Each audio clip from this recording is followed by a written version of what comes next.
जैसे राष्ट्रीय समाजवादी पार्टी के शिक्षक सभा के बनाए गए हैं बाबूजी मार्कंडे यादव जी, अभी सिकंदर कनौजिया जी, डॉक्टर संजय कनौजिया जी, तमाम लिस्ट आ रही है। किस तरह से मजबूती दिलाएंगे? समाजवादी पार्टी के माननीय राष्ट्रीय अध्यक्ष जी सर्व समाज सर्व धर्म में विश्वास रखते हैं। उन्होंने सभी समाज के लोगों को एक सूत्र में पिलाने का काम किया है और समाजवादी पार्टी लोकतंत्र और संविधान को बचाने के लिए मजबूती से माननीय राष्ट्रीय अध्यक्ष अखिलेश यादव जी के नेतृत्व में काम कर रही है और लड़ाई लड़ने का काम कर रही है। आज हालत बद से बदतर हुआ उत्तर प्रदेश में, और उत्तर प्रदेश की जो ये सरकार चल रही है उसमें आज थाने से लेकर तहसील तक बिक गए। हर जगह लूट खसोट घुसखोरी जिसकी चरम सीमा है। आज तक के इतिहास में लोकतंत्र में देश की आज़ादी के बाद से इतना बड़ा भ्रष्टाचार और बेईमानी किसी सरकार में नहीं हुआ था। खुलेआम बड़े अधिकारियों की बातों की अवहेलना करना, तहसील से लेकर थाने तक सब के सब बिके हुए हैं। एक गरीब आदमी अपनी फरियाद को लेकर थानों पर जा नहीं सकता। अगर किसी को ऊपर प्रताड़ना होती है, गोली मारी जाती है, तो यहाँ के अधिकारी उसे घायल और चोटिल बताने का काम करते हैं, उसका FIR तक दर्ज नहीं करने का काम करते हैं। ऐसे हालात पैदा हैं। इन हालातों से हम लोग मजबूती से लड़ने का काम करेंगे। हम आह्वान करते हैं जनता का माननीय राष्ट्रीय अध्यक्ष जी के नेतृत्व में कि आप आइए, आपकी जो समस्याएं हैं, आपके इलाके में जो परेशानी है, आपके साथ जो प्रताड़ना है इस सरकार के द्वारा, आप अपनी बातों को कहिए। समाजवादी पार्टी गाजीपुर मजबूती से गाजीपुर के स्तर पर जिला अधिकारियों के स्तर तक ले जाकर उस लड़ाई को लड़ने का काम करेगी, उनको न्याय दिलाने का काम करेगी। बड़े बारी के अनमोल हैं और बड़े बात के धनी हैं।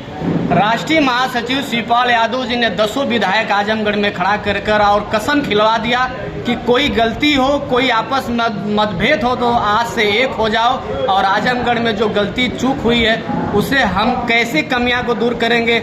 और उसी तरह गाजीपुर की भी बात रखें कि हम यहीं से बगल का जिला है, भ्रमण करेंगे। गाजीपुर के एक DM पद की गरिमा आपको मिली है। किस तरह से जो मतभेद है, जो भाग है, जैसे सत्या भाई ने कहा, उसको कैसे दूर करके एकता लिया के 24 की एकता दिलाएंगे? समाजवादी पार्टी में वैचारिक बहस होती है, लेकिन संघर्ष के में और नेता के नीति और कार्यक्रम के सवाल पर पूरी समाजवादी पार्टी एक साथ लंबंद होती है। कोई एक नेता नहीं। आप देखेंगे हमारे यहाँ 7 विधानसभा है जिसमें समाजवादी पार्टी के हमारे 5 विधायक हैं, और 5 विधायक से पूरे संगठन का सीधा संपर्क है। और जहाँ पर जिस समय ज़रूरत पड़े वहाँ 5 विधायक हमारे मजबूती से खड़ा होने के लिए तैयार रहते हैं। और समाजवादी पार्टी का संगठन जहाँ का पूरा नौजवान संघर्षों से भरा हुआ है, जिसने आंदोलन किया है, लाठियाँ झेली है, जेलों में बंद रहने का काम किए हैं, आज भी वो मजबूती से लड़ाई लड़ने के लिए मजबूती से समाजवादी पार्टी के साथ खड़े हैं। पूरा संगठन में जिस भी जात धर्म मजहब के लोग हैं वो पूरी मजबूती से समाजवादी पार्टी कहीं हमको दिखाई नहीं दिया। मुझे इतना दिन अध्यक्ष बने 7 महीना करीब हो गया। इतने दिनों में आज समाजवादी पार्टी पूरे के पूरे एक सूत्र में बंधी हुई है। हमारे पूर्व अध्यक्ष हों, हमारे संगठन के उपाध्यक्ष हों, जिला कार्यकारिणी हो, विधानसभा के हमारे अध्यक्ष हों, जिस समय जरूरत पड़ती है और किसी वक्त मैं जब कहता हूँ, मुझे दिखाई नहीं दिया कि एक कार्यकर्ता और एक हमारे संगठन का पदाधिकारी अपना कदम पीछे वो खींचे। वो संगठन से आगे चलकर जो हमारे पदाधिकारी नहीं है वो भी समाजवादी पार्टी के साथ अपने नेता की मजबूती के लिए आगे आने का काम करते हैं, लड़ाई लड़ने का काम करते हैं। इसलिए कहीं मतभेद नहीं है। सब लोगों ने संकल्प लिया है कि अगर लोकतंत्र संविधान को बचाना है, नौजवानों के हक को दिलाना है, बेरोजगारी समाप्त करना है, पढ़ाई को, छात्रों के भविष्य को बचाना है, जो पढ़ाई बर्बाद हो रही है, तो समाजवादी पार्टी और इंडिया के नेतृत्व में पूरे की पूरी उत्तर प्रदेश की 80 सीटों को जीतकर भारतीय जनता पार्टी की, वो केंद्र की सरकार हो चाहे प्रदेश की सरकार हो, उसे उखाड़ फेंकना है, तभी लोगों को न्याय मिलेगा।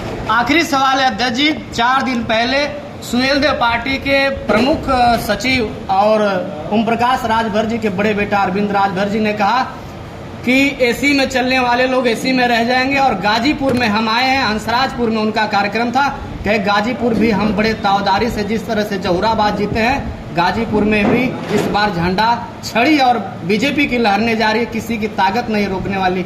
इस पर क्या कहेंगे? ऐसे लोगों पर आप लोग सवाल न पूछे। महंगाई है, बेरोजगारी है, जो संघर्ष न देखा हो, जो समीकरण पर पद प्रतिष्ठा पाना चाहता हो, जिसके जवान में किसी तरह की लगाम न हो, रोक न हो, जो अनुशासन न जानता हो, जो किसी से तमीज़ से बात करना न जानता हो, ऐसे लोगों पर आप चर्चा न करें।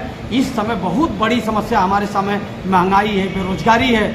आज गरीब करा रहा है, उसके चूल्हे की सब्जी, उसके चूल्हे पर सब्जी नहीं पक रही थी, वो सब्जी के लिए तरस गया, उसकी दाल महंगी हो गई, उसका तेल महंगा हो गया, उसकी माचिस महंगी हो गई, उसका घर के जो उसका नमक महंगा हो गया।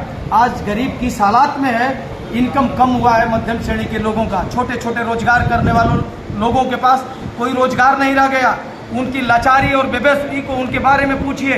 नौजवान अपनी मार्कशीट, अपने अंकपत्र, अपने सर्टिफिकेट को लेकर प्रधानमंत्री की गाड़ी के पीछे दौड़ रहा है, उसे लाठी मारी जा रही है, उसकी जबान को बंद किया जा रहा है। नौजवान अग्निवीर सैनिकों की भर्ती का विरोध कर रहा था, उसे उग्रवादी बताया गया, उसे आतंकवादी बताया गया, उसे जेलों में ठूस दिया गया, उसके ऊपर आपराधिक मुकदमे लादकर उसके कैरियर को बर्बाद किया गया। इसलिए उत्तर प्रदेश और इस देश का नौजवान इस बात जागृत है और इस भारतीय जनता पार्टी की ऐसी सरकार जिसका लोकतंत्र में विश्वास नहीं है, जो ये जो है कि धार्मिक उन्माद पैदा करके इस देश में नफरत पैदा करना चाहती है, उसे उखाड़ फेंकने का काम करेंगे।